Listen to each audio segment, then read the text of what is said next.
Hi guys, welcome to our channel mister Sisindri. Bigg Boss Telugu season 8 నుండి మరొకరు తన ఆటకి గుడ్ బై చెప్పి ఆడియన్స్ తీర్పు ప్రకారం ఎలిమినేట్ అయ్యి బయటికి వచ్చేశారు. బిగ్ బాస్ సీజన్ 8లో 12వ వారం ఎలిమినేషన్ కోసం మొత్తం 5 మంది నామినేషన్స్లోకి రావడం జరిగింది. ఆ 5 మంది ఎవరు అంటే నబిల్, నిఖిల్, ప్రేరణ, పృథ్వీ, యష్మి. వీరిలో నుండి యష్మి 12వ వారం ఎలిమినేట్ అయ్యి బయటికి వచ్చేసింది. ఈ వీక్ నామినేషన్స్ ముగియగానే అందరూ పృథ్వీ, యష్మిలలో ఒకరు ఎలిమినేట్ అయ్యే అవకాశం ఎక్కువగా ఉండొచ్చు అని భావించారు.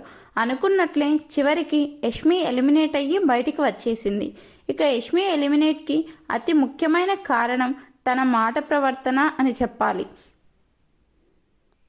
యష్మికి గేమ్ పరంగా మంచి గ్రాఫ్ ఉంది, కానీ మాట మార్చడంలో యష్మిని మించిన వారు లేరు. దీనితో యష్మికి అదే నెగిటివ్ అయ్యి ఫ్లిప్లింగ్ స్టార్గా మారి చివరికి ఎలిమినేషన్ ద్వారా బయటికి వచ్చేసింది. సో ఆడియన్స్ ఎప్పుడెప్పుడా అని ఎదురు చూస్తున్న యష్మి అయితే బయటికి వచ్చేసింది. నిఖిల్, ప్రేరణ, పృథ్వీ, యష్మి ఇప్పటి వరకు ఒక గ్రూప్గా ఉండి హౌస్లో తమ జర్నీని కొనసాగించారు.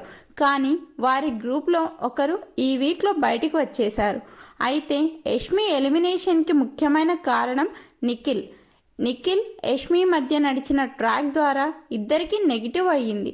దీనితో అప్పటి వరకు నిఖిల్ ఫ్యాన్స్ యష్మికి మద్దతుగా నిలిచారు.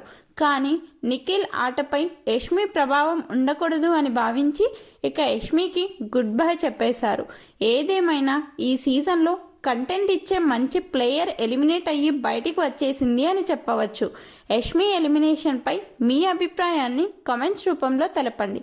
అలాగే మరిన్ని బిగ్ బాస్ లైవ్ అప్డేట్స్ కోసం మన ఛానల్ని చూస్తూ ఉండండి. Please subscribe our YouTube channel mister సిసింద్రి.